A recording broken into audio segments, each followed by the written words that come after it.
on to tell me about how he lost everyone in his family, including his wife. And he says to me, I don't doubt that she's a martyr. I don't doubt her shahada or what Allah subhanahu wa ta'ala has promised to her. But I can't forgive myself because the last conversation that we had was not a good conversation.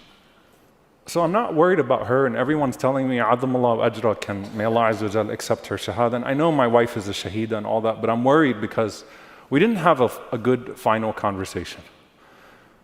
And he starts going on like as if he has to justify this to me, spoiled kid who's never faced any hardship like these people have faced. You know, it was tough and the starvation and they're moving us from place to place and then this person died, as if he has to justify why he had a bad last conversation with his wife. And subhanAllah, I couldn't shake that conversation, and I wanted to bring it today, first and foremost, not to say to that person, in fact, we would say to that person, may Allah forgive you and the beautiful memories that you had together. They don't go away with one conversation. And bi'idhnillahi ta'ala, all of that is preserved. And your wife will intercede for you as a martyr, bi'idhnillahi ta'ala.